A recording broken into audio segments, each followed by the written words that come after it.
miałeś 3 bańki długu. Największy szwindel wszechczasów to jest właśnie ten dodruk na niespotykaną skalę. Wdzięczność to jest taka brama radości w życiu. Ludzina nie przeszkadza w tym, żeby po prostu prowadzić biznes, tylko tego uczy. Ja do ciebie przyjechałem jako do mentora. Pierwsze 100 000 przychodu i to w 1 miesiąc, hop! Wolisz mieć rację, czy wolisz mieć pieniądze? Ludzie są zgorzkniali, smutni i nieraz depresjonowani, bo brakuje tego, żeby zrobili coś dla drugiego człowieka. Nie? Niektórzy dochodzą tak do bogactwa, nie? Tylko czy to ci da satysfakcję. Nie? Zarabianie prawdziwych pieniędzy, a później było zarabianie uczciwych pieniędzy. To była jedna z lepszych decyzji w moim życiu. Słuchajcie, rodzina to jest dobra rzecz. Nie? Ludzie się żenić nie chcą, dzieci mieć nie chcą, traktują dzieci jako przekleństwo. To coś robi w mózgu, to krzywdzi po prostu. Coś powiesz 3 słowa więcej, to zaraz masz kanał zablokowany. Nie?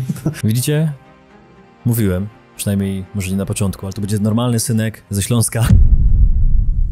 Gościem dzisiejszego odcinka jest Bartosz Nosiadek. Praktyk w dziedzinie nieruchomości, prowadzi firmę deweloperską oraz biuro pośrednictwa. Wyszedł z 3-milionowego długu i pokazuje, jak prowadzić etyczny biznes. Autor książki Zarabianie uczciwych pieniędzy, mąż i ojciec. Cześć, z tej strony Grzegorz Kusz, witaj na kanale. Dziś moim gościem jest Bartosz Nosiadek. Cześć, witam Cię. Cześć Bartku. Może na początek trochę prywaty. Pamiętam, jak przyjechałem do Ciebie, do Radlina, dobrze pamiętam, Tak jest. do Radlina, do Twojej firmy i myślę, że to było z 10 lat temu. Mogło być. Ja przyjechałem do Ciebie... Ale się nie postarzałeś tak bardzo.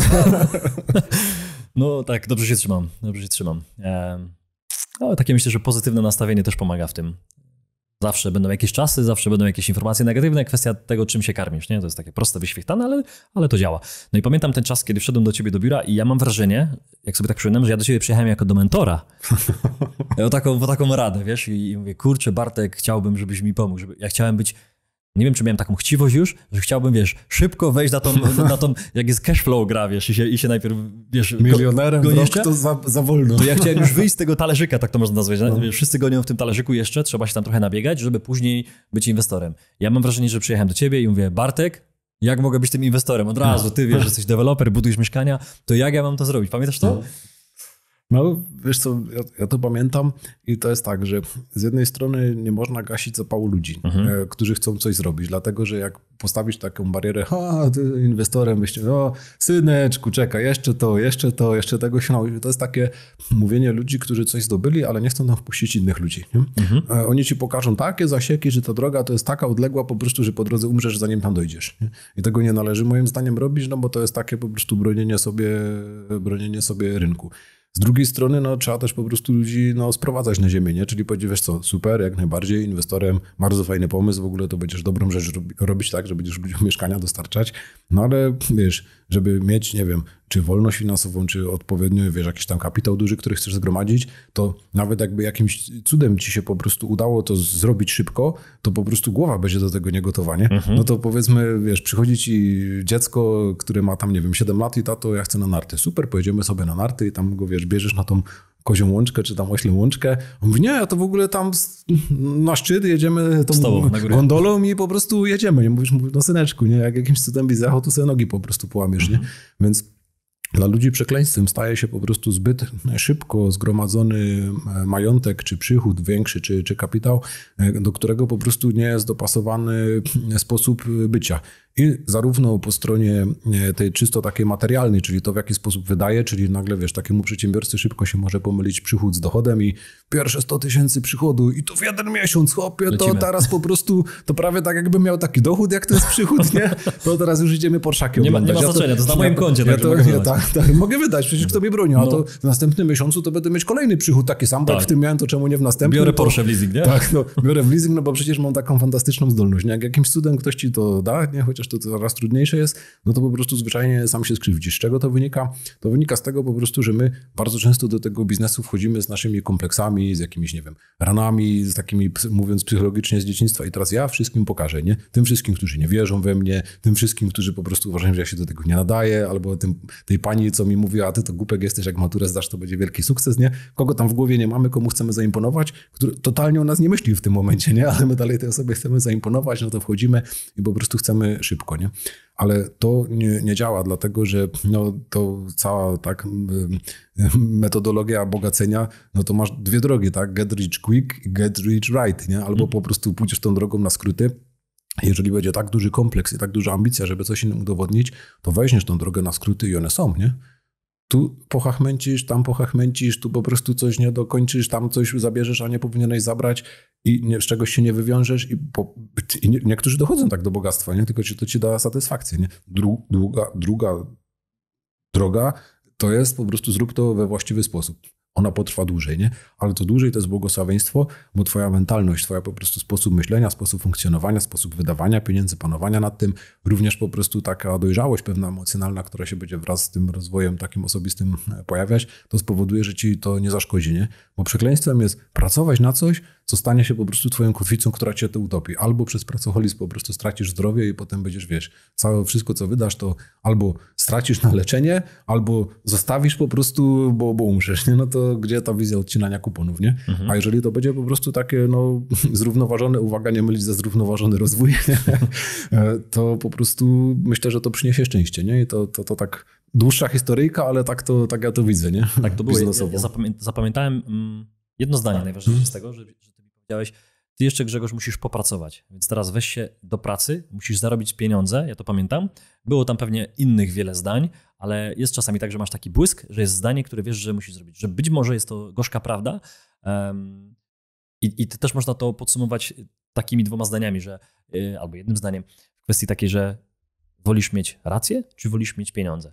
Ja wtedy byłem takim jeszcze młodym gniewnem i mówię, kurde, co on mi tu gada? Chciałbym wiedzieć lepiej od niego, ale siedzę w jego biurze, wiem, że on ma swoją firmę, wiem, że on buduje bloki, wiem, że on jest w podobnym wieku, ale zrobił te wyniki, a ja ich nie mam. No to znaczy, że warto go może posłuchać w tej kwestii i może faktycznie jeszcze to nie jest ten czas. Czyli teraz trzeba zrobić krok do tyłu, pójść do pracy, zarobić. I tak zrobiłem. Poszedłem do pracy, zacząłem, nie czułem się wtedy dobrze. To tak jak na siłowni, że czasami cię to boli, ale wiesz, że żeby żyć w zdrowiu 80 lat, to warto zadbać o ten sport trochę i gdzieś tam się troszkę pomęczyć. I tutaj też uznałem, kurde, trzeba się pomęczyć. Powiedział mi gorzką prawdę, ale chciałbym za parę lat może z nim usiąść, porozmawiać i powiedzieć, miałeś rację.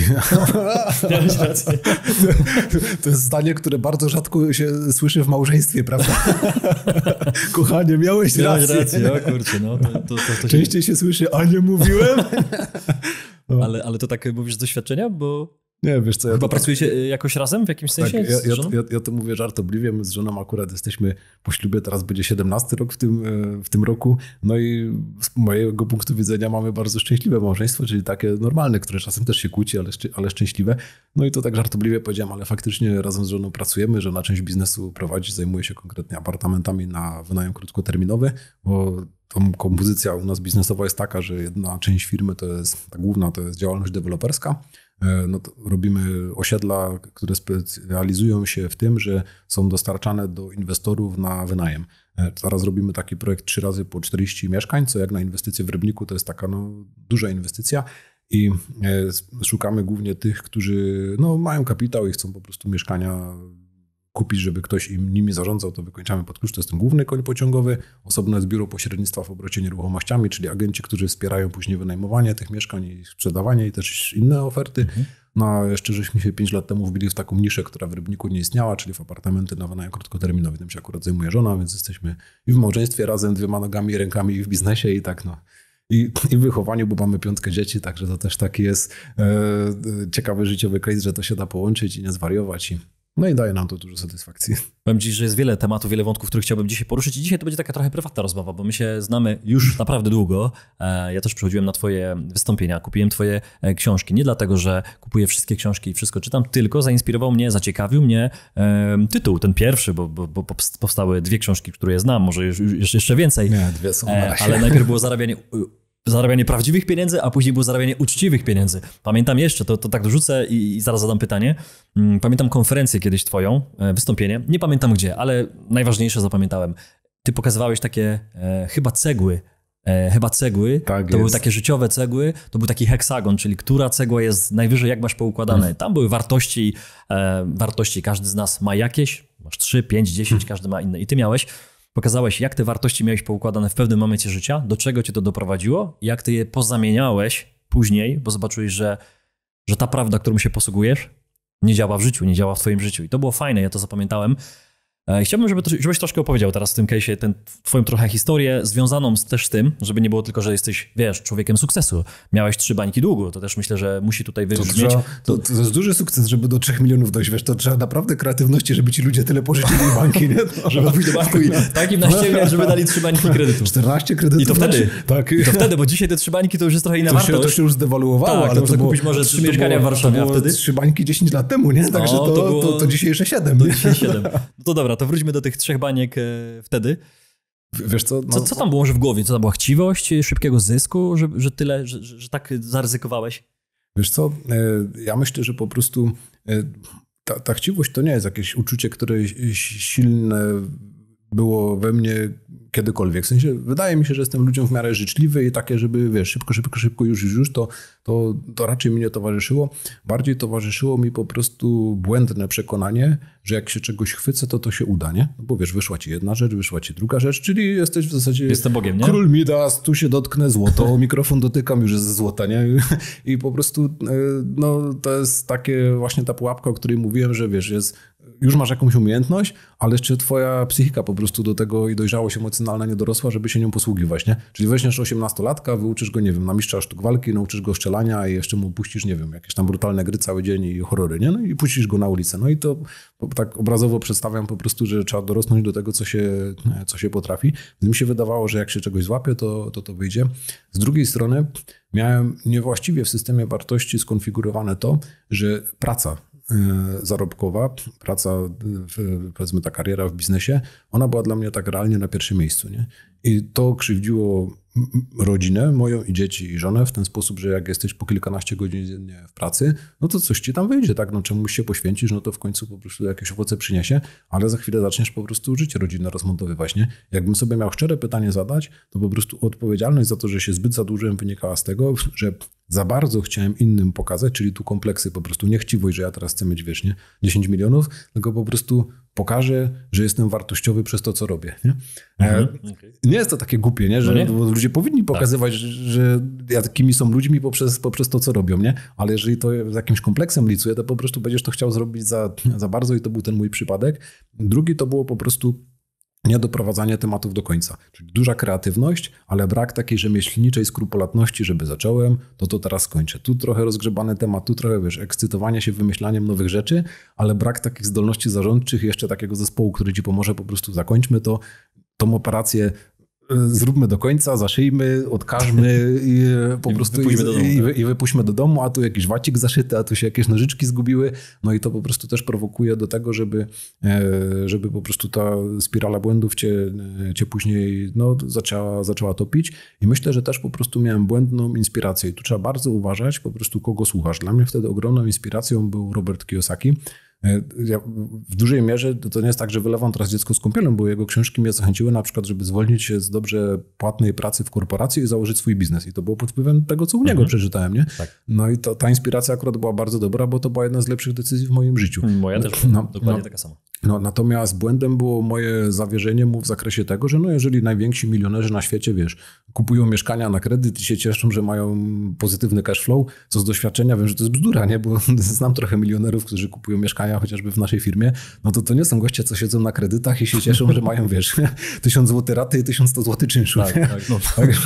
Także po prostu nie zdarzyło tego sprawdzianu z rzeczywistością, nie zdarzyło zderzenie się tego systemu, w który wszedłem, że to ja teraz będę na dźwigni finansowej budować ten biznes, czyli chciałem po prostu, wiesz, szybko, nie? To, co ja tobie wtedy powiedziałem, popracuj trochę, bo miałem na skórze po prostu swoje doświadczenia, że ja to chcę za szybko, nie? Za szybko wdrożyć, za szybko osiągnąć i po prostu innym pokazać, patrzcie, dałem radę, nie? Czego w tym wszystkim brakuje? 2 rzeczy. Jedna to jest pokora, druga to jest cierpliwość, nie? I to są najbardziej zapomniane cnoty w biznesie, bo cierpliwość, wiesz, w czasach, kiedy wszyscy chcą mieć już na zaraz, nie mają skłonności do poświęcenia, do tego, żeby, wiesz, przecierpieć trochę, żeby posiedzieć, po prostu nauczyć się czegoś. No i pokora, przyznać, że po prostu jestem w błędzie. Kto to dzisiaj potrafi, nie? Także tego mi wtedy zabrakło po prostu, no i brnąłem, nie? Tu nie wyszło, to kolejny kredyt jeszcze mi dali, tu miałem wyniki finansowe w tej spółce dobre, no to bierzemy na tą, tak? Tu się pogorszyły, no to tak gdzieś na bok, to tu teraz prywatnie to wymiksowałem jak jakiś taki, wiesz, bigos z kiełbas przeterminowanych, no i potem, Panie Boże, ratuj, no i tak, wiesz, proces oddłużania trzeba było rozpocząć, był bardzo bolesny. były momenty takie po prostu, że no, na koncie 0 raty do płacenia, ale no, była właśnie taka 8-letnia szkoła cierpliwości, spłacania, wychodzenia z tego, pracy nad samym sobą i to widzę po prostu, że to mega dużo daje, nie? Że jeżeli człowiek naprawdę połączy te techniki finansowe, które na YouTubie w 5 minut znajdziesz, nie? 1, 2, 3, 5, 10 wykład, ale po prostu czy twoja głowa do tego pasuje, nie? Co tam się nauczyłeś? A jak ktoś ci się stanie w twoim życiu, jak, nie wiem, są teraz entuzjaści, wejdę w rynek krypto i zarobię. No może zarobisz, nie? Kupiłeś bitcoina tam za, nie wiem, $100, teraz ci co kupili za $100, to wiesz, nie licznie, tylko wytrzymali, nie? Żeby tak. to, ale jakimś tam cudem trafisz i masz nagle tam 100 000, 1 milion, 5 milionów i co dalej, nie? Co robisz, nie? Jak głowa ciągle 15-latka zranionego, nie? No. Także to takie są ciekawe tematy, no ale... No. Znaczy powiedziałeś o tej pokorze, tak? No i o tej cierpliwości. To myślę, że możemy znowu podnieść te 2 słowa i pociągnąć je dalej. Ale jak to zrobić? Nie? Bo ty mówisz już z tej perspektywy doświadczonego człowieka, który no, zaczynał wtedy, już dzisiaj nie zaczyna, bo już te kilkanaście lat biznesu ma za sobą, tych porażek również i tych wygranych, tak? No, czyli ostatnio było świetne porównanie, że jak EKG, tak, jak serce bije, to jest coś świetnego, nie? Że z góra, dół i my patrząc na przykład na to, że to jest EKG pracy serca, czyli życia, nie? Że zapominamy o tym, że to przecież góry tak wyglądają, że są doliny, wyżyny i po prostu jak się wspinamy, to później pójdziemy w dół, nie ma i odwrotnie. I faktycznie, jak ty sobie z tym poradziłeś, to powiedziałeś, ale jak to teraz przekuć, jak powiedzieć młodemu, który nas dzisiaj ogląda, albo komuś, kto zaczyna może drugi raz, bo zbankrutował, że dzisiaj świat jest taki, wiesz, idziesz i dostajesz leasing, tak? Możesz jeździć nowe Mercedesa, możesz sobie wziąć nowe auto, możesz sobie wziąć nowy telefon, wszystko jest na kredyt. Nie wiem, od czego zacząć? Nie wiem, zbudować sobie poduszkę najpierw, jak nie wydać tych pieniędzy, jak zablokować się przed tą chciwością, przed tym całym światem, który daje tyle możliwości. Ty zadałeś pytanie o ten system wartości po prostu i myślę, że od tego trzeba zacząć. Nie? Ja wynoszę po prostu, u mnie na pierwszym miejscu w tym systemie wartości znajduje się Pan Bóg. Jest to osobą wierzącą, ja się tego nie wstydzę do tego przyznawać i konkretnie człowiek, żeby nie czuł się zakompleksiony, musi się czuć kochany. Ja w taki sposób się czuję kochany. Nie będę z tego robić teraz lekcji religii, bo ten wywiad temu nie służy, ale po prostu to jest pierwsza rzecz, która mi pomaga i po prostu z tego wynika modlitwa, z tego wynika po prostu, nie wiem, uczestnictwo dla mnie przy świętej jako osoby wierzącej. Ja w taki sposób się czuję kochany, a jak ktoś się czuje kochany, to po prostu nie odpływa tak w fanatycznych rzeczach, które by chciał zrobić, bo czuje się wartościowy, nie? I po prostu bez tego jest bardzo trudno. Mi by było bardzo trudno po prostu być w tym punkcie, w którym jestem, albo byłoby to niemożliwe, gdyby nie to. Na drugim miejscu jest kontynuacja tego czucia się kochanym przez rodzinę. Nie? Jak jesteś dzieckiem, no to sobie nie wybierasz, tylko masz rodziców i to jest ważne, żeby się czuć przez nich kochanym. I tu mamy w większości przypadków ogromne deficyty tego w naszych rodzinach, a będzie jeszcze gorzej, patrząc na to, jak są rodziny porozbijane.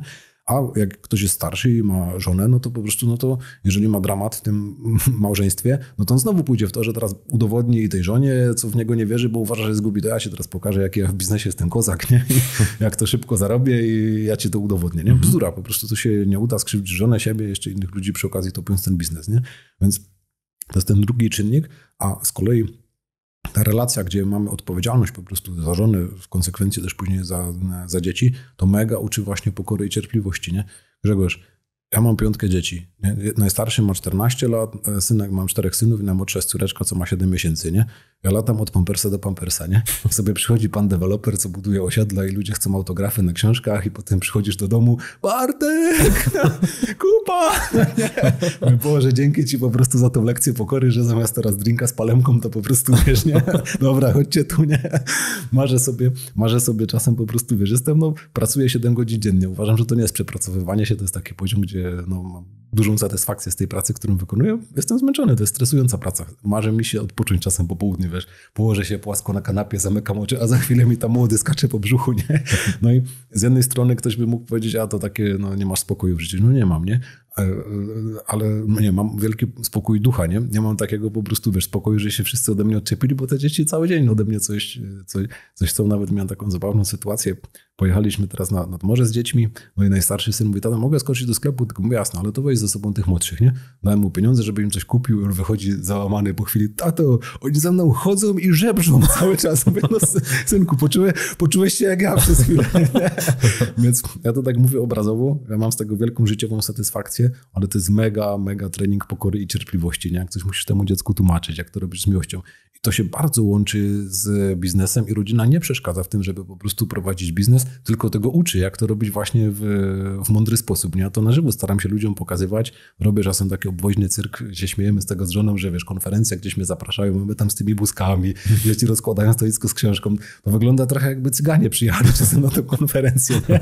Ale robię to świadomie i z premedytacją, żeby po prostu podrażnić ludzi w oczy, nie tak negatywnie oczywiście, ale sprowokować do tego, żeby pokazać, słuchajcie, rodzina to jest dobra rzecz, nie? Dobrze jest mieć rodzinę, bo po prostu masz tam ludzi, którzy, jak ty im dasz miłość, oni dają tobie. Jak ty im dasz czas, oni po prostu dają tobie wsparcie. Będziesz widział, jak rosną, będziesz widział po prostu, jak kształtujesz młodych ludzi, którzy się odpowiedzialnie później zachowują, którzy potrafią kochać, myśleć, pracować. To jest ogromna satysfakcja. Przy okazji mega, mega nauczysz się po prostu pokory i cierpliwości. I teraz zgadzam się z tobą, mogę to pokazać młodemu człowiekowi, który powie, ale on pieprzy, nie? Sorry za po prostu taką bezpośredniość, ale to jest jakaś bzdura po prostu, to jest jakiś, nie wiem, dinozaur, nie taki stary, ale z jakiejś odległej galaktyki. No dobra, nie? Ale niech 1 na 100, co to wysłucha, powie ty. W sumie to mnie by się tak marzyło, nie? No i dla takich warto, nie? Po prostu mi to działa, a jak coś jest głupie i działa, to nie jest głupie, nie? Po prostu to zwyczajnie działa. Więc jak pytasz, jak się uczy pokory i cierpliwości, u mnie najwięcej pokory uczą dzieci i cierpliwości.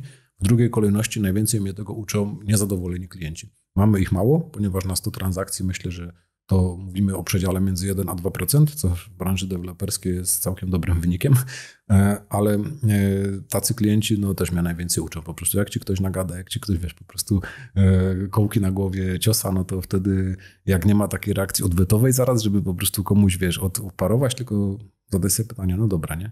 A co jeśli on ma rację? To nie znaczy, że ma, nie? Po prostu te pytanie sobie trzeba zadać, nie? Widzicie? Mówiłem, przynajmniej może nie na początku, ale to będzie normalny synek ze Śląska, a nie deweloper, który tylko będzie mówił, ile metrów sprzedał. Tak, tu teraz 1000, 10 tak, mamy tysięcy. super apartamenty tutaj nad Rawą. Już od!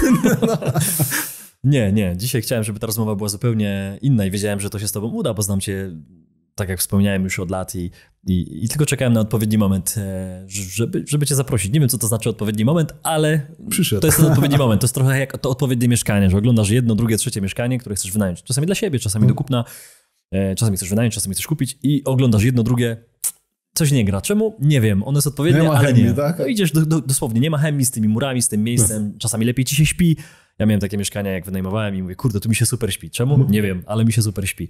Ale wracam do tego tematu, bo jest dużo bardziej ciekawszy od nieruchomości, więc dzisiaj myślę, że o nich w ogóle nie będzie albo bardzo mało.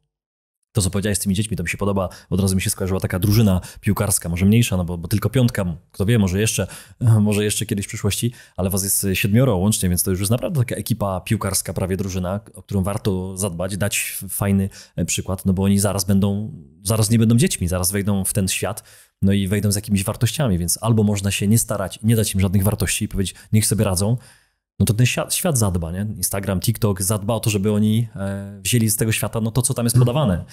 Wiesz co, to co tak poruszyłeś, no to jest dla mnie taki bardzo żywy temat. Kwestia na przykład telefony dla dzieci, nie? No, normalne jest to, że dziecko tam w 3. klasie dostaje telefon, tak, i potem już ma mózg podłączony, wiesz, do YouTube'a, do jakichś tam treści dziwacznych, do TikToków, do innych Instagramów i przepraszam, że to mówię tak bezpośrednio, ale moja obserwacja jest taka, że często bez żadnego nadzoru zwyczajnie się takie zombiaki robią z tych dzieci, nie? Głowa, jakieś takie mętne spojrzenie, kaptur założony, głowa zwieszona. Nie da się porozmawiać po prostu z tymi dziećmi normalnie.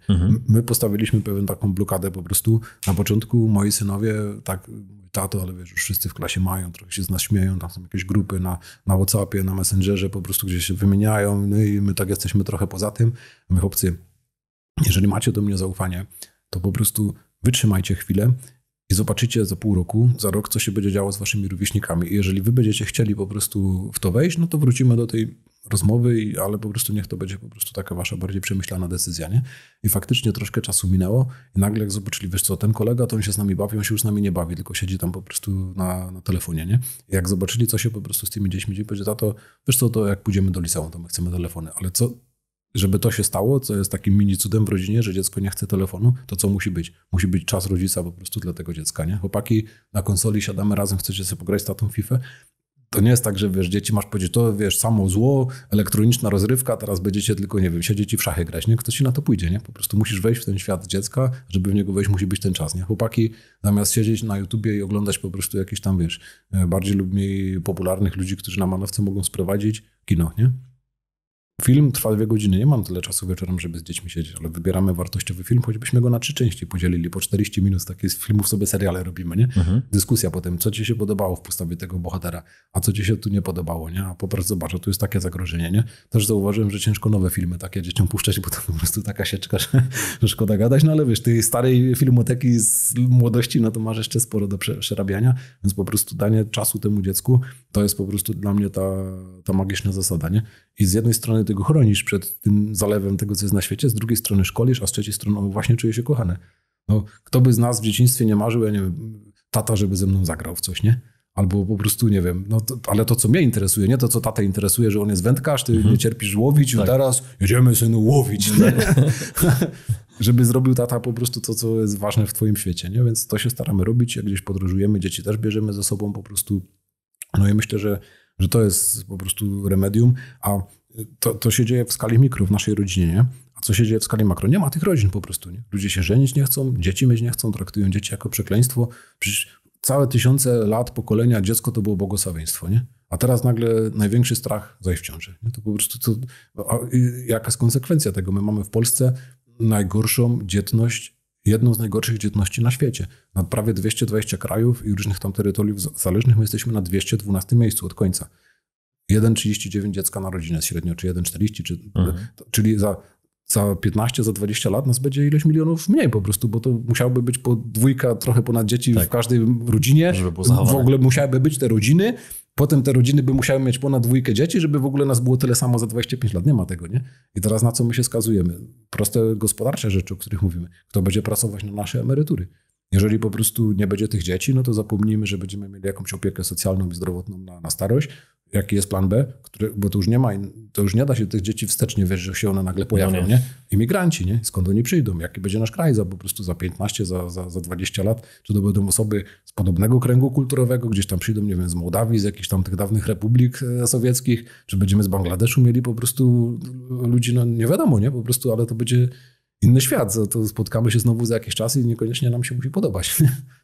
No, poruszyłeś tutaj wiele wątków, ale zacząłeś od tej faktycznie rodziny, od tych podstaw, od tego czasu dla dzieci i wydaje mi się, że ja dzisiaj sobie taką analizę przeprowadziłem z samym sobą, czyli nawet jak jechaliśmy, to chyba ci o tym powiedziałem, czyli czego chciałem mniej i czego chciałem więcej. I przeanalizowałem, że telefon jest fajny, ale to jest narzędzie i to nie on powinien mną rządzić, tylko ja nim. I to jest bardzo trudne, bo to uzależnia. Już wiele było badań, że naprawdę nawet osoby, które o tym mówią, siedzą na tym telefonie naprawdę 7-8 godzin dziennie i stwierdziłem, że zanim pójdę do łóżka spać, to godzinę przed telefon już totalnie się nim nie zajmuje i on nie jest w sypialni. I to wdrożyłem. Super to działa. Druga rzecz, jak wstaję rano, to pierwszą rzeczą, której dotykam, to nie jest telefon, tylko, nie wiem, żona, dziewczyna, cokolwiek, a wiecie, to jest dużo lepsze, ale wychodzę na słońce, wychodzę na spacer i idę do świata, czyli nie idę do świata wirtualnego, tylko idę do tego prawdziwego. I to jest taka zmiana. I to zacząłeś od tego, że ten czas dla dzieci to zobacz, ilu z rodziców, którzy mówią, ja nie mam czasu, a jakby zapytali siebie, ile są na tym właśnie Instagramie, TikToku, są na aplikacje, które to mierzą. Stań w prawdzie. Tak. Ile będzie dziennie czasu przed ekranem na, wiesz, nie mówimy o pracy zawodowej, ale przewijam YouTube, przewijam po prostu Facebooki,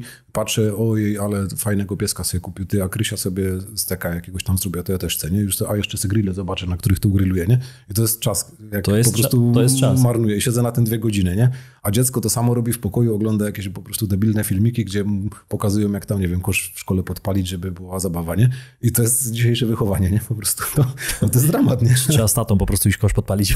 No to synu, chodź, ja ci pokażę, nie? Jak się ale paliło to by było kiedyś. Coś, a teraz słuchaj, a tak się ucieka, nie? Szybko! Nie? Ja ci pokażę, tatuś kiedyś podpalał. To by było jakieś, nie? Ja ci pokażę, jak się z naszych czasów kosze podpalało. No. Dokładnie, ale myślę, że to jest dużo lepsze niż wirtualnie, bo ostatnio nawet tak żartowaliśmy, ale to już nie jest żart. Ktoś mi powiedział, nie pamiętam, który rodzic, że dzisiaj część dzieci nie potrafi pisać.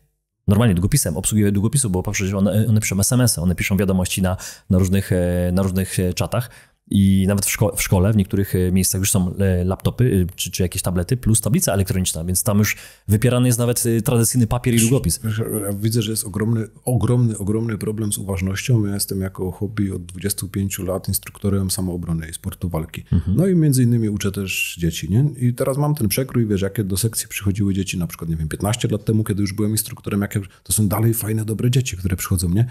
Ale po prostu są totalnie nieobecne, nie? To musisz 2-3 razy coś głośniej powiedzieć. Marek, nie? Dopiero po prostu on się budzi, coś go po prostu... Taka mgła mózgowa jakby, nie? Że one gdzieś są zupełnie... Ja myślę, że pewnie już są badania na ten temat, ja do nich nie dotarłem, ale jestem absolutnie przekonany o tym, że tak silne bodźcowanie dzieci po prostu, wiesz, telefonami czy elektroniczną rozrywką, to coś robi w mózgu, to krzywdzi po prostu, nie? To nie chodzi o to, żeby to wyrzucić z życia, bo fajnie jest siąść z dzieckiem na film, fajnie spograć na konsoli, ale niech to ma jakieś miejsce, nie? Ty byłeś mały, to miałeś dobranockę, godzinę mogłeś popatrzeć, po prostu ja też i potem do łóżka, nie? Że będziesz siedział, nie wiem, potem się komputer jakiś czy konsole w dzieciństwie, jakieś Amigi wkradały, ale trzeba było iść do kolegi pograć, budowało się relacje, potem się trzeba było zabijać do domu, bo już się robiło groźnie, nie? Jak nie wróciłeś na czas. No a teraz po prostu to jest w każdym domu bez kontroli totalnie i rodzice po prostu, wiesz czemu to rodzice robią? Moim zdaniem z wygody po prostu, nie? A mam dziecko z głowy, nie? Puszczę mu to, siedzi w restauracji, mi się wydziera, jak już go zabrałem, no to tam mu ten telefon i dziecko sobie siedzi i mam go z głowy przez godzinę w domu, a niech sobie tam siedzi w tym swoim pokoju, przynajmniej ode mnie nic nie chce. Spokój, tak. Ja sobie mogę robić to samo, też głupoty oglądać po prostu. To jest taka wymówka, ale jesteś przykładem nie kogoś, kto ocenia rodziców, nie będąc rodzicem, tylko jesteś rodzicem, który ma 5 dzieci i pokazuje na swoim przykładzie, kilkoma przykładami, które teraz pokazałeś, że można, wiesz, że to nie jest łatwe, ale można. Najważniejsze jest to, co bym chciał powiedzieć, że ja się nie czuję lepszy od rodziców, którzy tak robią, ponieważ ja sam tak robiłem, więc w pierwszej kolejności ja to po prostu mówię do siebie. U mnie może było mniej tego fejsa, ale wiesz, czym się różni 3 godziny siedzenia na fejsie od siedzenia w pracy kilkanaście godzin, czyli 3-4 godziny więcej niż powinieneś, nie? No po prostu to uzależnienie, a po prostu z czym tam się uzależniasz, to i tak te dzieci skrzywdzisz, nie? Także ja podjąłem z tym walkę i to jest dla mnie mega satysfakcja. Mało tego, odkrywam, że jak wchodzisz po prostu w tą relację z dziećmi, no to fajnie, jak jesteś na początku, robisz czas z wszystkimi, jeżeli masz więcej, nie? A potem zaczynasz dostrzegać to, ale każdy jest osobny, nie? Z tym 1 na 1, ten by chciał na kajaki, ten by chciał na spacer, a ten by chciał, żeby go podrapać po plecach, a ten się za bardzo przytulać nie lubi, odkryj, nie? Jak on chce być potraktowany jako jednostka, żeby miał szczęśliwe życie. Bo to jest, wspominałeś po prostu o tym wysypianiu się, o takich zdrowych nawykach, nie? To jest inwestycja w to, żebyś ty 80 lat potem zdrowiej żył, nie? Tak. Z dziećmi jest to samo. Zainwestuj ten czas teraz, kiedy dzieci się o niego proszą, bo do pewnego wieku się proszą, tato, chodź ze mną, tato, zrób ze mną, nie? I potem przestają się prosić, nie? Bo później wychodzą z domu, tak? Nawet nie wychodzą z domu, ale ma 13-14 lat, już widzi, to nie działa, ja sobie tam wejdę w ten mój świat, tata ma swój, mama ma swój, ja mam swój i te dzieci już się przestają prosić o czas, a potem będą miały 25 lat i będziesz obsługiwać ich problemy, jeździć po psychologach, płakać po prostu razem z nimi nad ich rodzinami, co się rozpadają, bo są nieprzygotowane po prostu jakoś do życia, nie? Czyli to, co teraz zainwestujesz, to niby się zmęczysz, ale to ci przyniesie ogromną satysfakcję, jak trening. No to każdy to rozumie, że pójdę ćwiczyć, zmęczę się, ale będę miał satysfakcję, nie? A mało ludzi to rozumie, że dam ten czas rodzinie, po prostu zmęczę się, ale będę miał satysfakcję, nie? To jest taka forma treningu, który przyniesie po prostu błogosławione skutki w przyszłości. A jak tego nie zrobisz, to po prostu na twoją klatę spadnie ten dramat, nie? Ty będziesz po prostu patrzeć na dramat życia w twoim dzieci i to w pewnym momencie oby doszło do mózgu, że to też jest moja odpowiedzialność, co się stało. No to od razu, jeśli jesteśmy przy rodzinie, przy dzieciach, no to nie chciałbym zapomnieć o tym, jak relacje budować, jak ty zbudowałeś relacje, jak naprawiłeś tę relację, bo pamiętam tą twoją prezentację i te cegły porozbijane, że ty pokazałeś na zasadzie takiego domu, że te wartości i że te cegły totalnie nie pasowały, że to były cegły, czyli coś, wiesz, budulec twardy, tradycyjny, że wszystko powinno być okej, a to było postawione na głowie. Zrób taki dom, że zaczniemy od dachu, potem to sobie w ogóle fundament zbudujemy, a na końcu to ściany dookoła. No to po prostu to jest kolimok, który się zaraz przewróci, nie? Idąc tymi cegłami fundament, relacja z Panem Bogiem, dla mnie najważniejsze. Drugie miejsce, relacja z żoną i to jest relacja przed dziećmi. To jest też trudne. Relacja przed dziećmi? I to jest ważniejsza relacja niż relacja z dziećmi, relacja z żoną. Dlaczego? Dlatego, że jeżeli to jest małżeństwo, gra zespołowa, nie? Wyobraź sobie, że masz wspólnika w firmie, z którym się nie dogadujesz, jest pomiędzy wami konflikt i macie zarządzać pracownikami. To jest nie do zrobienia. Ty powiesz jedno, on powie nie, on jest głupi, zróbcie inaczej, nie? Obraz wielu małżeństw, nie? Dzieci, słuchajcie, tata zdecydował tak, a tam wiecie, tata tak powiedział, róbcie, wiecie. Więc jak tutaj nie ma w zespole tego wspólnika twojego, czyli żony czy męża, po prostu wiesz, jeżeli nie gracie w jednej drużynie, no to z dziećmi będzie dramat, nie? Po prostu one nie będą wiedziały, kogo się mają słuchać, będzie po prostu ta rodzina też stała na głowie, żeby był czas z żoną, czas z mężem, no to po prostu trzeba wziąć siekierę i wyrąbać ten czas, nie? Po prostu wśród wszystkich aktywności. U nas to konkretnie, Grzegorz, to jest wyjście raz w tygodniu na randkę. I powiem ci, że to jest dla mnie weekend w środku tygodnia, nie?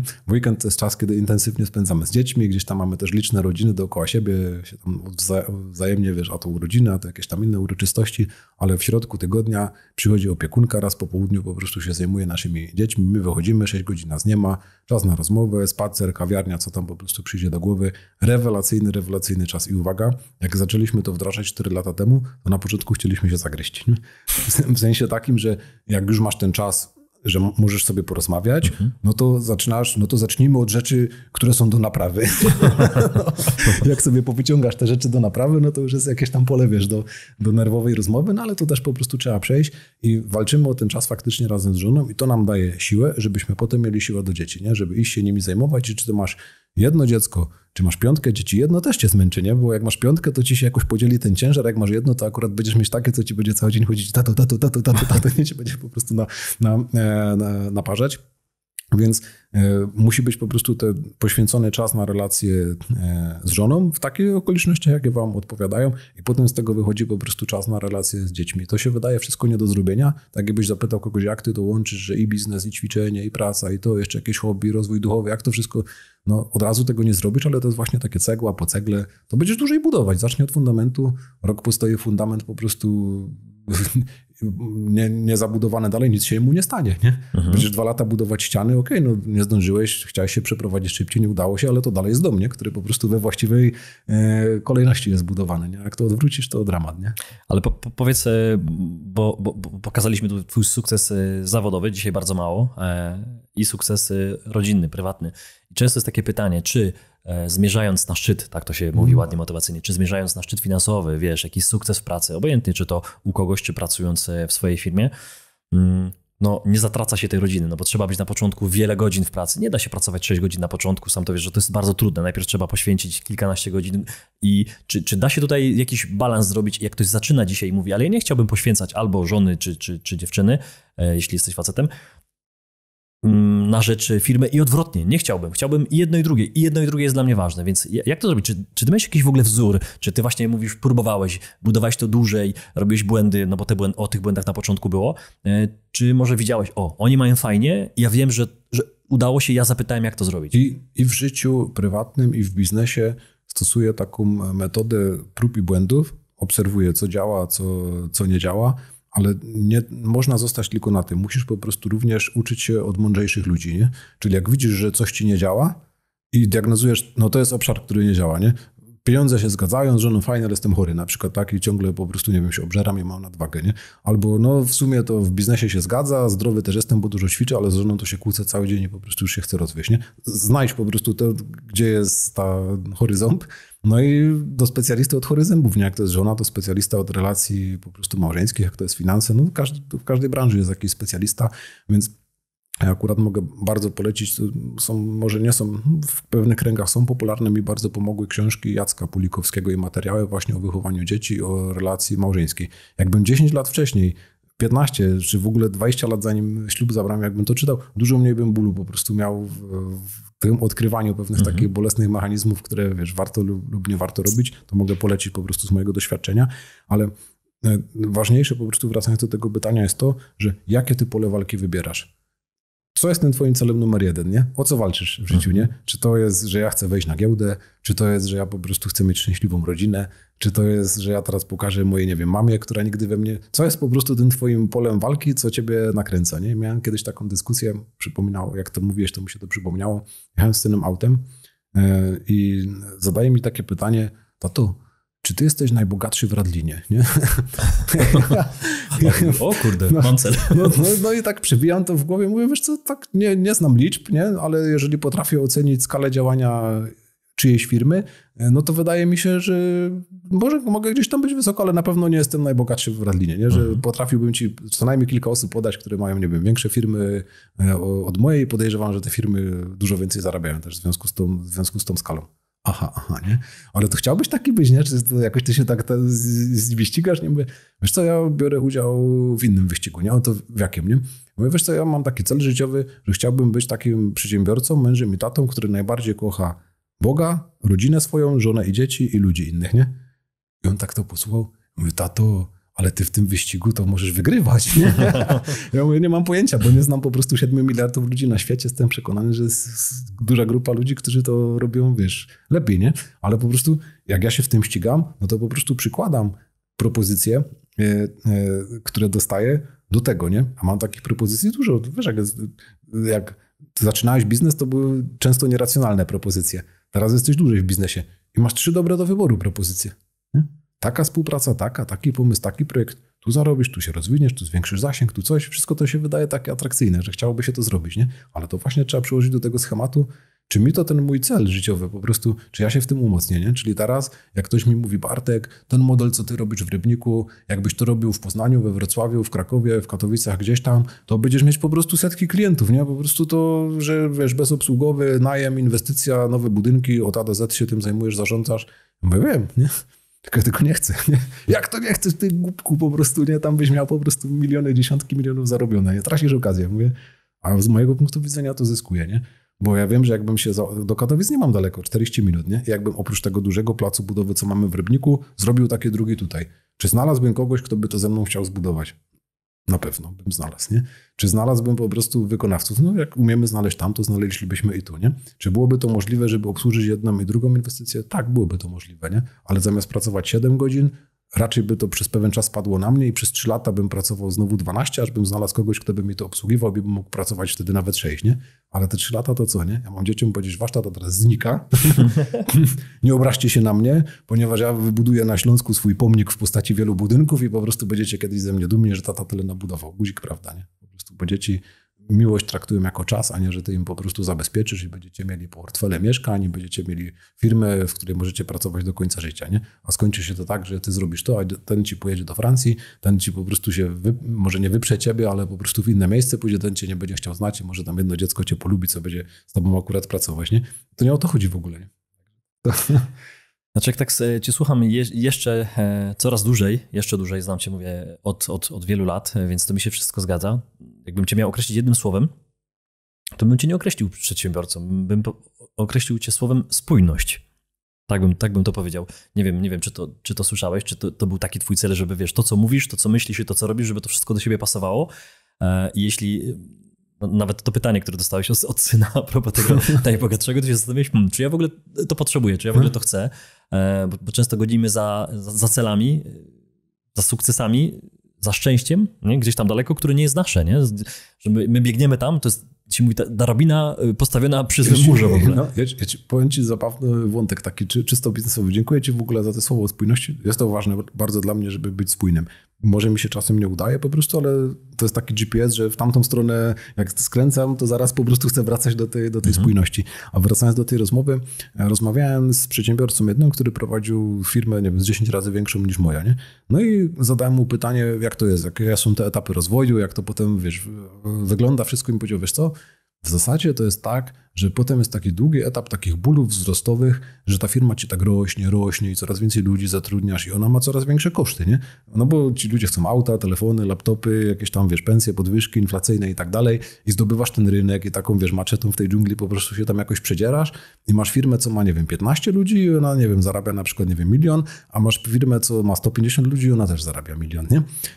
Czyli po prostu musisz się długo namęczyć i to, wiesz, latami trwa ten proces i potem może być tak, że jakiś, nie wiem, fundusz kupi tę twoją firmę albo coś, nagle staniesz się tam, wiesz, i wolny czasowo, że masz już 0 roboty i masz tam, nie wiem, za tą firmę 200 milionów czy ileś, nie? Tak tego słucham. Ja tego w ogóle nie chcę, nie? W sensie to nie jest łatwiej po prostu dojść do takiego poziomu, gdzie masz naprawdę dobre życie, w sensie takim, że ci, wiesz, nic nie brakuje i nie musisz się jakoś, wiesz, 100 razy zastanawiać, czy masło zdrożało. I po co w ogóle w tamtą furtkę wchodzić, nie? To mi to jest niepotrzebne, to ja wolę tu po prostu w tą rodzinę zainwestować, bo to mi dużo więcej, nawet tak inwestycyjnie patrząc, nie? Jeżeli celem by było, żebym był szczęśliwy w tym wszystkim, to dużo więcej szczęścia dostanę z tej inwestycji niż tej, że ja to teraz zrobiłem, zobaczcie, moja firma się znalazła na giełdzie. To nie jest nic złego, jak masz akurat taką możliwość, żeby z firmą tak, ale czy to ci życia prywatnego nie zniszczy, nie? Ludzie mają różne sytuacje, ktoś jest, nie wiem, samotny, nie wiem, nie wziął ślubu i czuje, że powinien być samotny, bo nie wiem, bo zrani jakąkolwiek osobę, z którą się zwiąże, a rób se te firmy, rób spółki, co zmieniają świat, no jak już masz ten czas, to go wykorzystaj, nie? Ale jak masz żonę, masz dzieci, nie okradaj ich, nie? Znaczy częściej to słyszę, że celem jest droga i celem jest życie, korzystanie z tego, co się ma, niż cały czas dawanie sobie takich, wiesz, nowych celów sprzedażowych. To często z korporacji się nauczyliśmy albo słyszeliśmy od znajomych, że zrobiłeś super cel, zrobiłeś w ogóle jakiś, wiesz, sprzedaż niemożliwą w miesiąc wcześniej i co masz?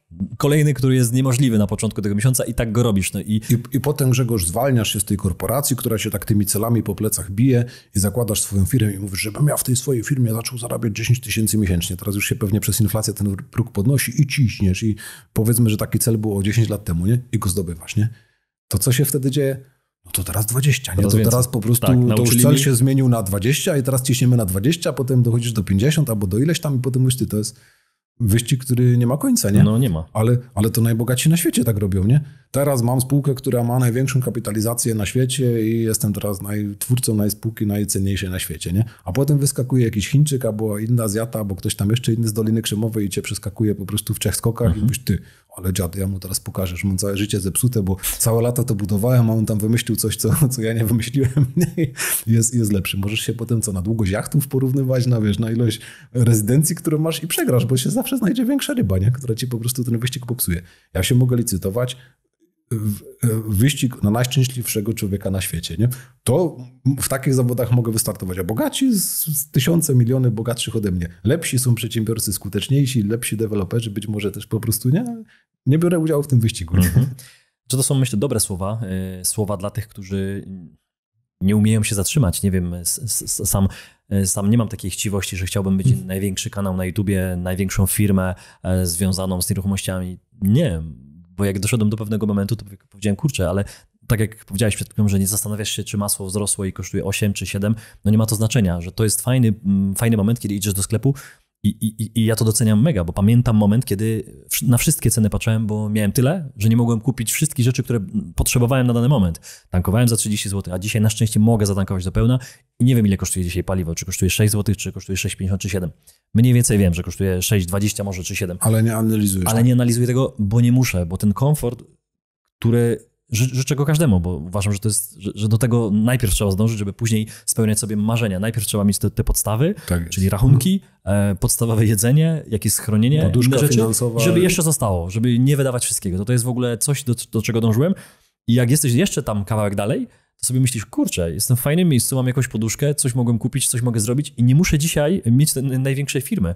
I jeszcze, wiesz co, to jest tak, żeby ktoś z tego, co mówię, nie wyciągnął błędnego obrazu, że wielki równa się zły, że to cię na pewno zniszczy, nie? Bo może być taka sytuacja, że jesteś takim geniuszem, że tak to opanujesz, że robiąc też 7-8 godzin dziennie, nie tracąc rodziny, po prostu zrobisz największą firmę na świecie, która, nie wiem, leczy ludzi z raka. Dokładnie. No to co? To ludzkość, jeżeli tak coś potrafiłbyś zrobić, no to daj to ludzkości, nie? Ale to są takie jednostki wyjątkowe, które to potrafią zrobić, ale w większości przypadków się zatracisz. Poza tym, co wiemy, po prostu też to na twoim kanale wiele razy wybrzmiewało, im wyżej wchodzisz, to ta liga wilków dookoła ciebie, no to po prostu to już zaczyna być nieprzyjazne środowisko i w pewnym momencie możesz dostać propozycję nie do odrzucenia, że no słuchaj, albo nam sprzedasz tą firmę i się obłowisz, albo po prostu będziesz mieć problemy, nie? Kluska sobie pięknie rosną, nie? Po prostu ikona polskiej przedsiębiorczości. W pewnym momencie te interesy stały się tak duże, że stały się zauważalne, nie? Tak. Ja to wolę po prostu tak sobie poniżej radarów lecieć, że jest tam sobie jakiś podatnik w powiecie wodzisławskim i płaci podatki i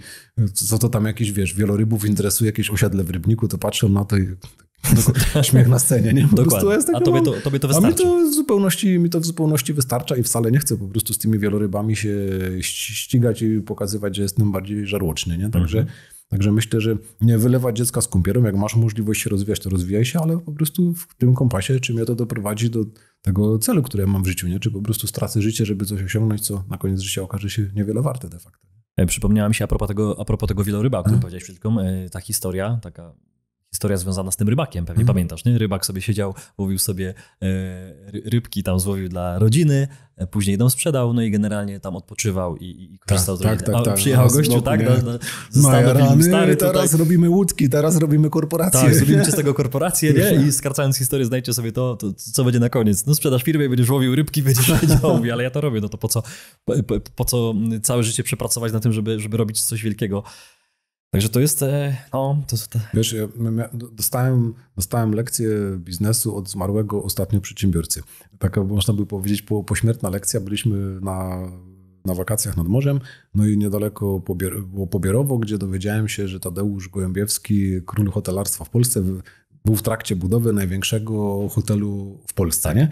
Już miał 3 największe, to musiał teraz zrobić 4 większy niż te swoje 3 największe. I nie zdążył otworzyć. I nie zdążył otworzyć, zmarł na zawał serca w trakcie budowy. I miałem okazję przeczytać, tak się zainteresowałem, mówię, wiesz, parę kilometrów obok mnie jest największy budowany hotel, branża, która mnie interesuje, nieruchomości, jakieś tam, wiesz, najem krótkoterminowy, te nasze apartamenciki, wiadomo, że to jest taka, wiesz, taka malutka łódeczka, tu wielki hotel, a jakoś to tak starasz się zaczerpnąć inspirację. No i w tym wywiadzie po prostu zadano mu pytanie, czy gdyby to jeszcze raz miał zdecydować, czy by budował? No nie. Faktycznie nie podjąłby tej decyzji, bo się COVID pojawił, bo wojna, bo to wszystko zdrożało, bo fachowcy niedostępni, bo wszystko zdrożało i też finansowanie. Wiesz, taki sam problem jak mniejsi przedsiębiorcy, niego po prostu napotkał. Mówi, a żona mi to odradzała, nie? I ten reporter mu zadał pytanie, i co po prostu wtedy, jak panu odradzało, to co? No nic, zrobiliśmy głosowanie i przegrała, nie? Tak się zaśmiał, nie? I dla mnie to była taka lekcja, za którą temu chłopu z zagrobu jestem po prostu wdzięczny, żeby tak nie robić, nie? Że po prostu nie brać udziału w tym wyścigu, że ja już mam 3 największe hotele i teraz muszę postawić 4. Ja nie znam dokładnie jego intencji, nie znam dokładnie tych motywów, nie? Ale wiem, że nie chciałbym takiego życia, że mam 79 lat i ciągle rozbudowywuję imperium i umieram na zawał serca, rozbudowując imperium, nie? Marzy mi się, żeby na starość, nie wiem, dziadkiem być dobrym do wnuków, nie? Nie wiem, czy dożyję w ogóle, ale jak Bóg da, wziąć tego za rękę na spacer, pokazać mu, że się, nie wiem, Daniele mam przy domu, owieczki mnie interesują, takie po prostu klimaty, wiesz, małego gospodarstwa, pokazać to dzieciom, po prostu nauczyć się jakichś fajnych rzeczy, a tego na rowerku nauczyć jeździć, no to co, może tam, to jest może robota ojca akurat, ale tak to mi się marzy na starość, a nie, że teraz będzie, wiesz, fibra na każdym kontynencie, nie?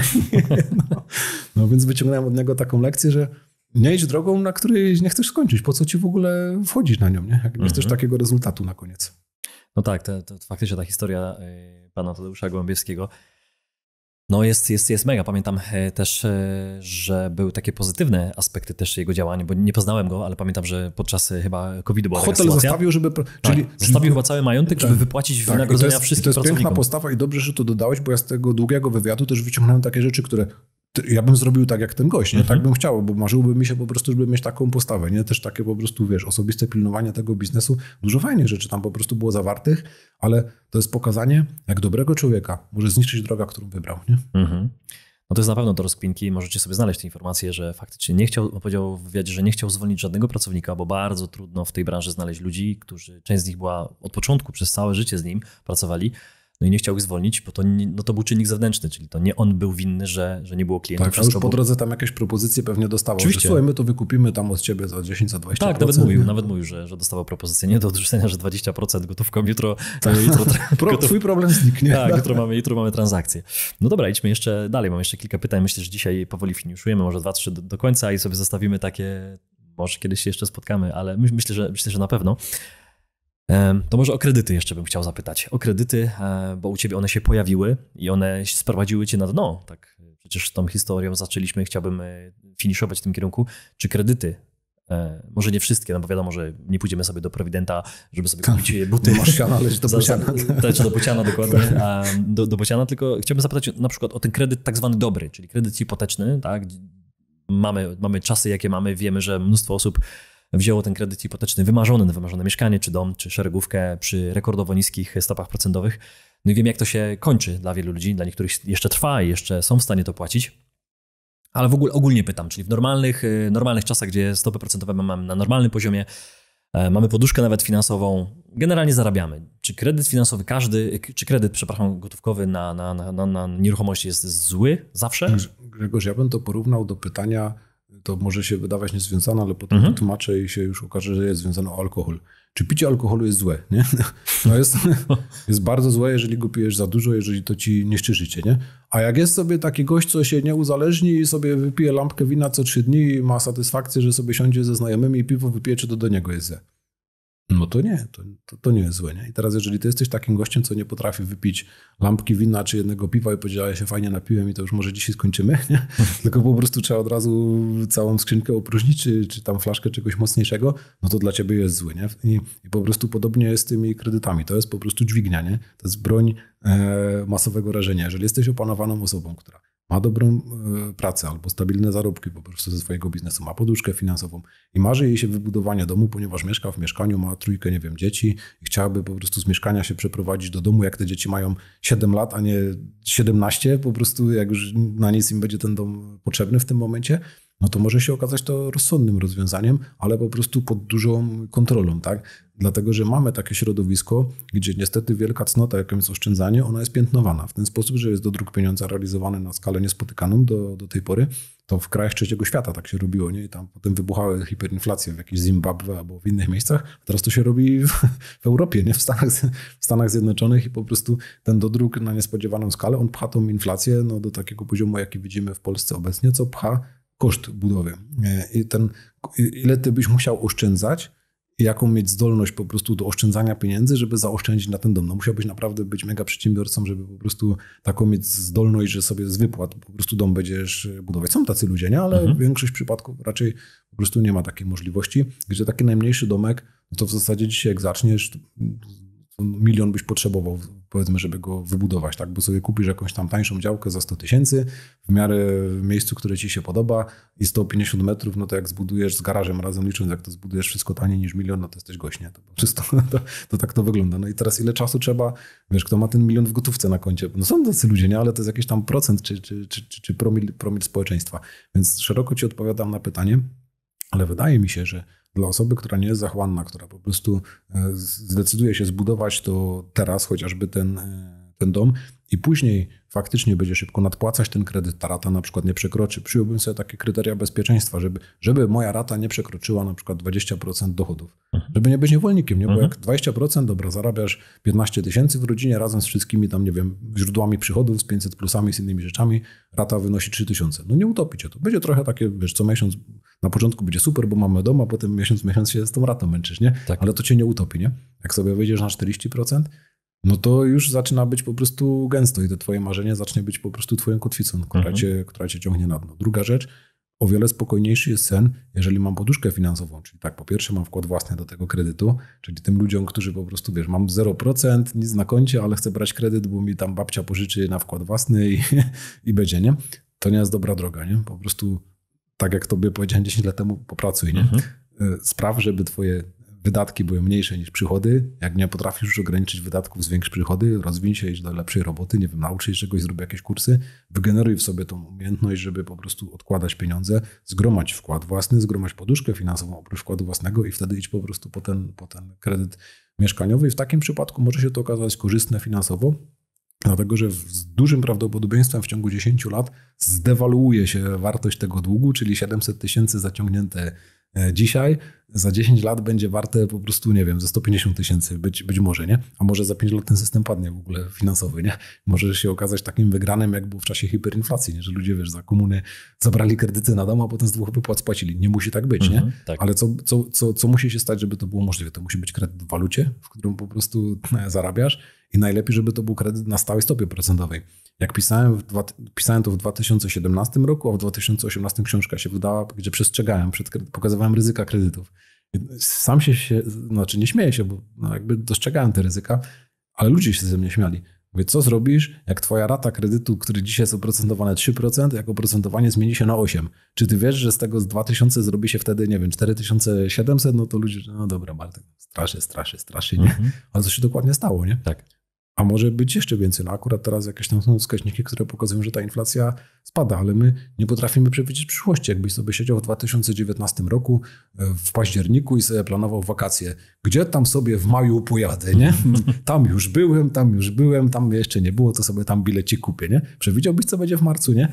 No i przychodzi ci cała pandemia z wszystkimi skutkami i nagle zaczynasz myśleć, a czy mi się każą zaszczepić, a czy nie każą, a czy mnie zmuszą, a czy będę mógł dalej jeździć, czy nie będę mógł jeździć. Masz setki pytań i nagle to wszystko się zmienia, bo jest wojna za granicą, nie? I my teraz myślimy, no dobra, to jest wojna za granicą i teraz wobec tego sobie planujemy, że czy brać kredyt, czy nie brać kredyta za 2 lata, co będzie, nie? COVID przewidziałeś, ja nie. Wojnę przewidziałeś, no to było podobno do przewidzenia, bo tam jacyś analitycy, to ja też w ogóle się tym jakoś nie zajmowałem i to nagle spada na ciebie, nie? I na większość ludzi spadnie jeszcze coś innego. Jakieś, nie wiem, katastrofy naturalne albo inne rzeczy, wiesz, powódź w 97. Przecież ty pamiętasz, ja pamiętam, wiesz, no, jedziesz sobie gdzieś tam autkiem i tu nagle, wiesz, woda zmywa wszystko, nie? Przecież takie rzeczy przychodzą, nie? I będą przychodzić, no więc nie potrafimy tego zaplanować, więc trzeba po prostu iść bezpiecznie. I w tym kontekście taki kredyt może cię nie utopi, nie? Ale to naprawdę trzeba po prostu dobrze go zabezpieczyć. Dla mnie takie kryteria, nie więcej niż 20% dochodów miesięcznych rata i mam poduszkę finansową, która na przykład pozwoli mi zapłacić 12 rat, nie? Ratę mam 2000, z boku mam 24 000, noga mi się powinie, stracę pracę, coś pójdzie nie tak, domu mi nie zabiorą, tylko sobie po prostu spokojnie płacę, nie? Trzeci czynnik w stałej stopy procentowej, nie? Bo to ci w książce powiedziałem, tam zachęcałem, nie? Tak. No stała stopa procentowa, po co to ja mam teraz 3%, to po co mam bankowi dawać 4, nie? No to teraz byś się cieszył, jak jest 8 albo 9, nie? Więc jak pojawia się taka możliwość, czy pojawi się, no to warto taki kredyt o stałej stopy procentowej sobie zabrać, bo wtedy twoje ryzyko jest po prostu przewidywalne, nie? A dzisiaj ludzie znowu zrobią hazard i powiedzą, a teraz jest, nie wiem, 8%, to ja sobie wezmę na zmiennej, nie? Bo na pewno za chwilę będzie 4, nie?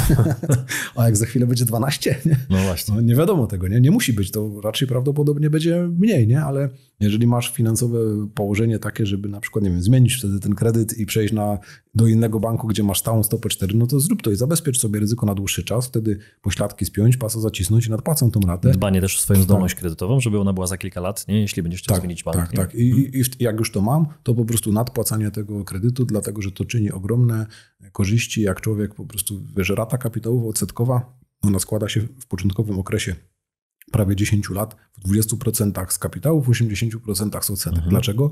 Dlatego, że banki wiedzą, że kredyt hipoteczny żyje średnio około 10 lat.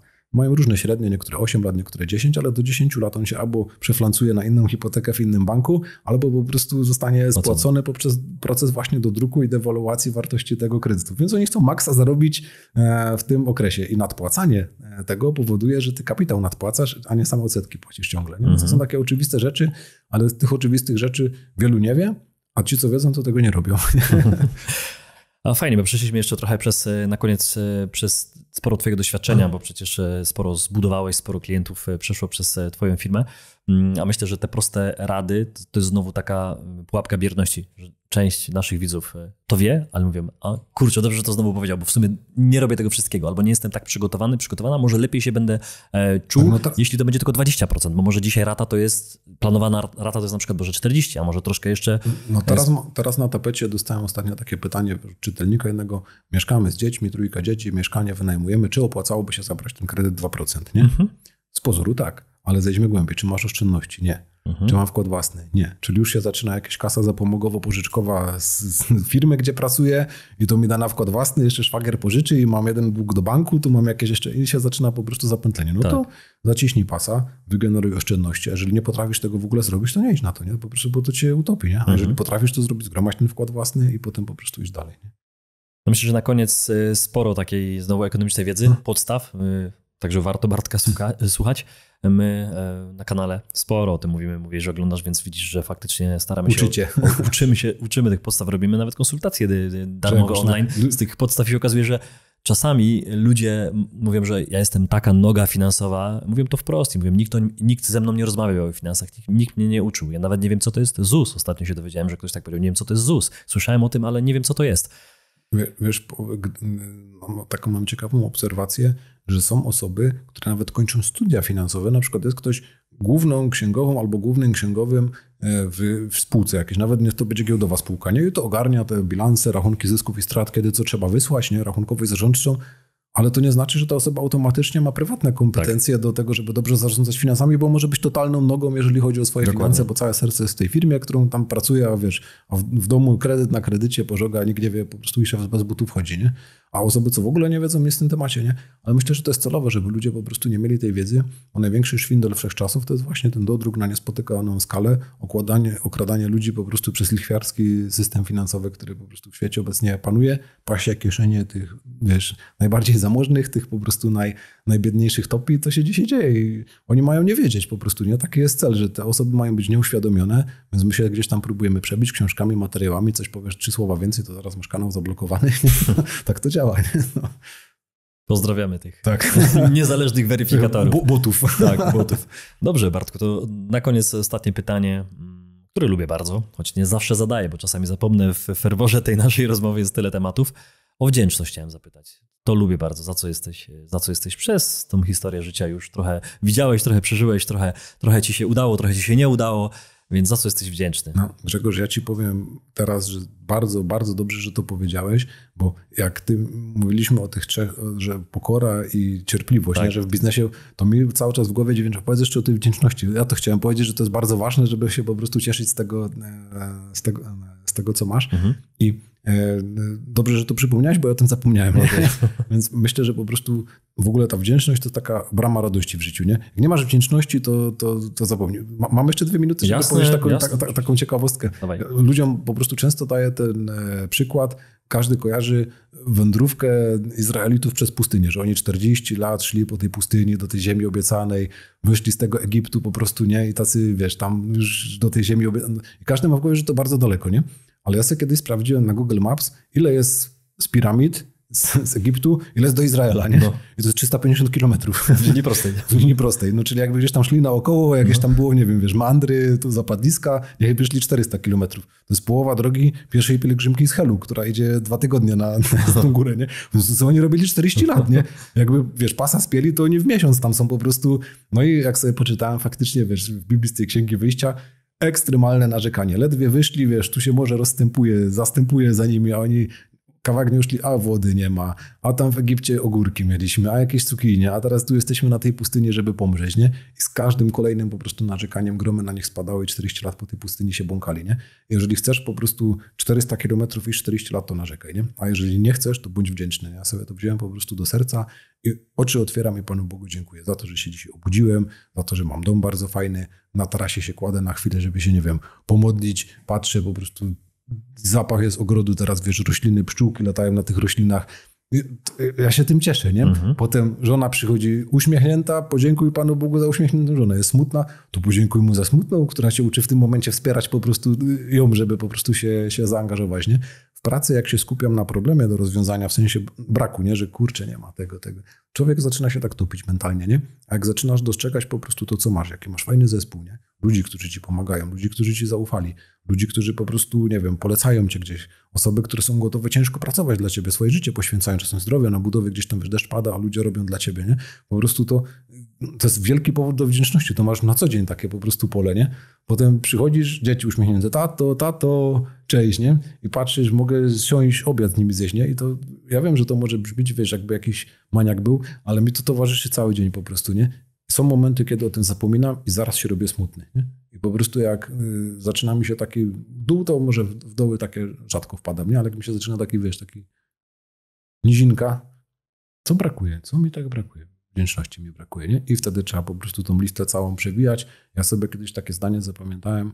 Wyobraź sobie, że za co dzisiaj Bogu nie podziękujesz, jutro nie masz. I lista się już robi. Robi się coraz dłuższa. Tak. I lista się już robi taka, nie? I myślę, że po prostu to jest taka mega droga. I jeszcze na zakończenie ci chciałem taką historię opowiedzieć. Tej wdzięczności nie wolno zostawić do siebie tylko. W sensie to jest dobrze, jak masz taką praktykę, że sobie po prostu wiesz w duchu mówisz, za co tam jesteś wdzięczny, ale bardzo dobrze jest, żeby ta wdzięczność się z ciebie wylewała na innych ludzi. To świat robi piękniejszy. Dam ci taki przykład. Wyjeżdża śmieciarka przyjeżdża do nas pod dom, nie? No i widzę po prostu tych panów, wiesz, czy ciemno, czy zimno, czy upał, czy nie upał, czy pada, jeżdżą tą śmieciarką po prostu i śmieci zabierają. Wiesz, jak te chłopy takie, wiesz, oczy lekko podkrążone, te czapki po prostu naciągnięte. No i pan akurat ten koźlarz załadował, akurat tam podchodziłem, wiesz, do bramy, gdzieś do biura sobie szedłem spacerkiem i mówię z uśmiechem do niego, nie? Ja chciałem panu podziękować, nie? I on patrzy na mnie i wiesz, te oczy takie, ale oczy, wiesz, gdzie tu jest ściema, że chłop po prostu mi pewnie chce nagadać, że mu, nie wiem, w bramę uderzyłem śmieciarką albo, wiesz, tam kosz krzywo odstawiłem, nie? I uśmiecham się do niego tak szczerze, jak potrafię. Naprawdę chciałem panu podziękować, bo gdyby nie wasza praca, to my byśmy w śmieciach tonęli, nie? I nagle po prostu pod tą, wiesz, czapką, te brwi takie, które były, taki uśmiech na tej po prostu zmarszczonej twarzy. Mówię, dzięki serdecznie, ja idę już dalej, bo to mam, nie? Jestem przekonany, że chłopu to po prostu dużo radości przyniosło, nie?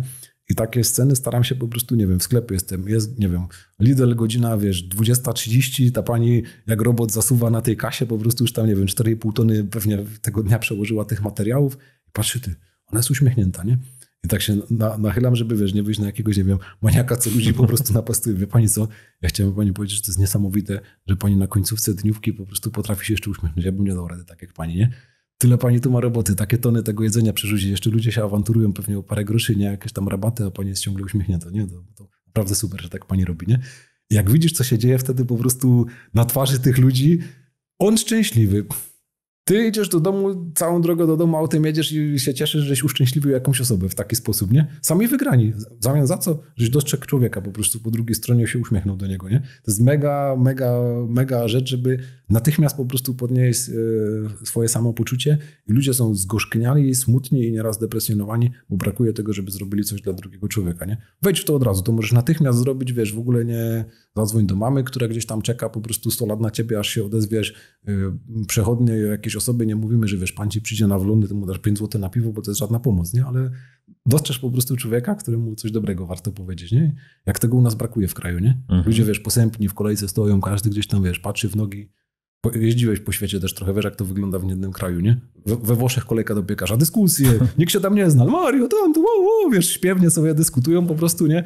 A u nas, wiesz, każdy schowany, nie? No, ten uśmiech to chyba jedyna rzecz, nie? Tak się mówi. To jedyna rzecz, którą jak się dzielisz, to się mnoży. No, tak chyba, tak to działa, to jest. No. I dobrze, takie rozmowy w takim razie są bardzo potrzebne, więc dziękuję ci, Bartku, za te wszystkie historie. Wiem, że prawdziwe, bo znam cię i wiem, że to nie wymyślone. Kartka spisana, Kartka ściągasz to, nie? Jak w szkole. A i mi przygotowało. Jak być spójnym. Jak być spójnym. Super, Bartku, dziękuję. Bardzo dziękuję za to wszystkie historie. Myślę, że ja też wyciągnę wiele. A co do siebie wyciągasz? Jedną? Jedną? No. Z tego wszystkiego Wdzięczność mam. Myślę, że... o kurde, powiem ci, że teraz trudno jedną. Pytanie za pytanie. A pytanie za pytanie, ale myślę, że ten brak pogoni na pewno za tymi celami, które nie są moje. Ja już to dawno miałem, ale utwierdziłem się, że to jest dobre, bo czasami słyszałem na tej drodze biznesowej, że ty za mało pracujesz, że mógłbyś więcej, że mógłbyś być tam na szczycie daleko i jesteś w takim średnim miejscu, gdzie ja czuję się szczęśliwy biznesowo, finansowo i uważam, że jeszcze tylko troszkę, ale nie muszę przez 20 lat gonić. I to się utwierdziłem, że to jest fajne i uważam, że jeszcze w domu mam nad czym popracować, w sensie takim, że jeszcze powinien być bardziej uważny na ten taki...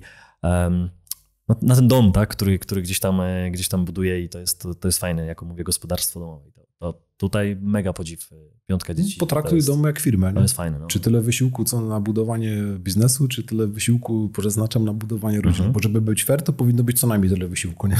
To jest na pewno zadanie jeszcze zadanie do zrobienia na pewno. Dzięki. Mega, dziękuję, Bartku.